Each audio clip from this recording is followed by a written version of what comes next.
Ametenda maajabu nami siwezi kueleza, siwezi kueleza, siwezi kueleza. Ametenda maajabu nami siwezi kueleza. Yametenda maajabu maisha yangu yote, uhai wangu huu, kuishi kwangu mimi. Ametenda maajabu.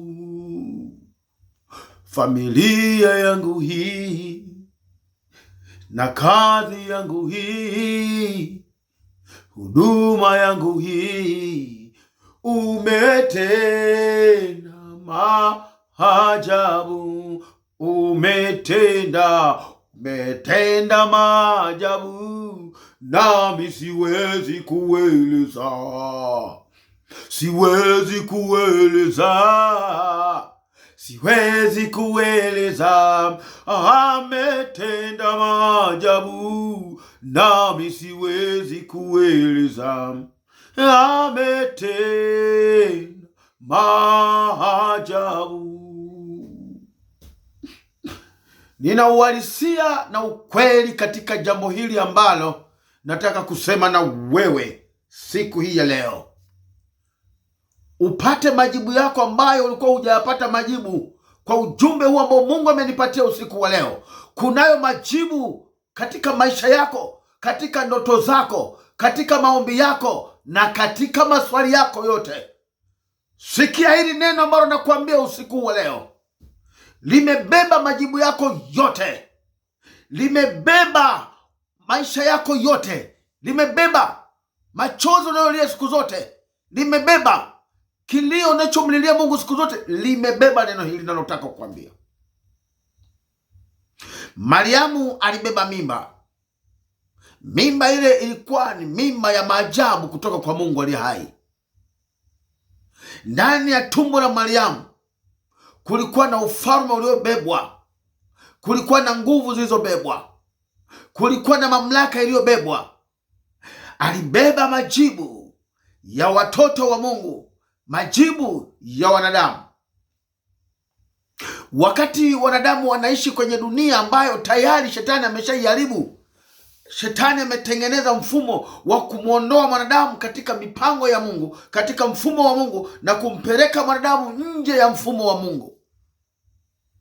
Shetani alipofanikiwa mpango huo, Mungu hakuacha, alileta mfumo kwa kupitia Mariamu. Haleluya! Mariamu akabeba mimba ambayo ilisababisha mwanadamu apate ukombozi katika mimba ile. Ile mimba ilibebwa ndani ya tumbo la mwanadamu. Manake ndani ya mwanadamu kuliko na uovu ambako shetani amefanya uharibifu wa kumtenga mwanadamu na nguvu za Mungu, ndiko kule ambako Mungu alishusha nguvu zake ndani ya maisha ya mwanadamu. Ile nguvu ya Mungu ikashuka ndani ya maisha ya mwanadamu ili kuleta ukombozi. Mariamu alijua amebeba mtoto, lakini kweli ni kwamba alibeba nguvu za Mungu. Ukweli ni kwamba Mariamu alibeba majibu yako. Ukweli ni kwamba Mariamu ndani ya tumbo lako alibeba machozi unayolia leo. Ukweli ni kwamba Mariamu alibeba kilio cha wengi duniani. Mariamu alipokuwa anaishi hapa duniani hakujua kama kuna jambo litamtokea. Hakujua kama iko siku moja kuna jambo la maajabu litatokea. Lakini Mungu alichagua tumbo la mwanamke huyu ili apitishe wokovu kwako wewe. Hili ni jambo liko wazi na liwezi kufichika. Biblia hii hapa. Soma Biblia utaelewa ninachokisema humu ndani. Mariamu alipokuwa aliishi katika hali ya kumtumainia Mungu maisha yake. Hatimaye Mungu akaona ndani ya tumbo la huyu mwanamke kuna faa nishuke, nipite, nitembee huko ili kwenda kumfungua mwanadamu.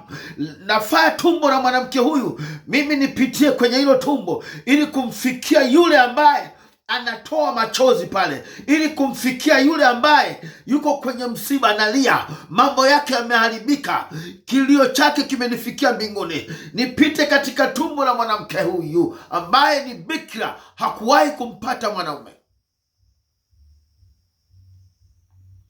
Sifa za huyu mwanamke, alikuwa bikira.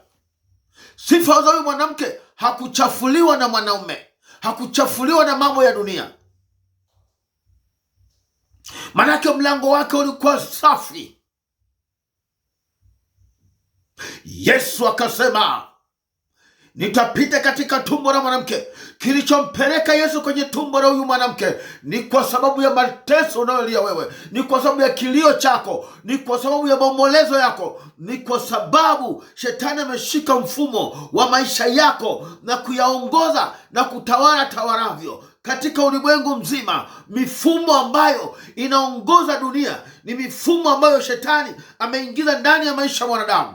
Katikati ya maisha ya mwanadamu ndiko kumeshehena mifumo ya shetani, kumeshehena uharibifu wa shetani, kumeshehena udanganyifu mwingi, kumeshehena maovu mengi ambayo yameingia katikati ya maisha ya mwanadamu. Mungu alipotazama katika maisha ya mwanadamu, hakuweza kutafuta njia nyingine, lazima apite kwenye maisha ya mwanadamu, amtafute mwanadamu atakayepita ndani yake. Huyo mwanadamu ndiye atakayekuwa ukombozi, na ndio maana mpaka leo huyo mwanadamu uliye naye ndio mkombozi wa maisha yako. Ukiishi vizuri na huyo utapata ukombozi. Ukimdharau mwanadamu mwenzako, ukombozi sio rahisi kupata. Majibu ya maisha yako yako na huyo unayeishi naye, maana ukombozi wako uko kwa mwanadamu mwenzako. Ndicho kilichotokea katika maisha ya mwanamke huyu Mariamu. Mungu akaona ni vema anapita katika njia ile ya uharibifu, maana ndani ya mwanadamu ndiko kumejaa uharibifu. Yesu Kristo akaja ndani ya maisha ya mwanadamu kwa kupitia mwanamke huyu Mariamu. Alipopita katika tumbo la mwanamke, akahakikisha kutangaza ukombozi ndani ya mwanamke huyu, kwamba viungo vya mwanamke vinakombolewa, maisha ya mwanamke yanakombolewa. Ile nguvu ya mwanamke, nguvu ya Yesu Kristo ndani ya mwanamke inaingia kusababisha ukombozi katika maisha ya mwanadamu. Na ndivyo ilivyo mpaka leo. Nguvu ya Yesu Kristo inapokuwepo ndani mwako inasababisha ukombozi katika maisha yako. Yesu akasema, tazama nimesimama mlangoni nabisha, mtu akisikia sauti yangu afungwe mlango, nasi tutaingia kwake na kufanya makao.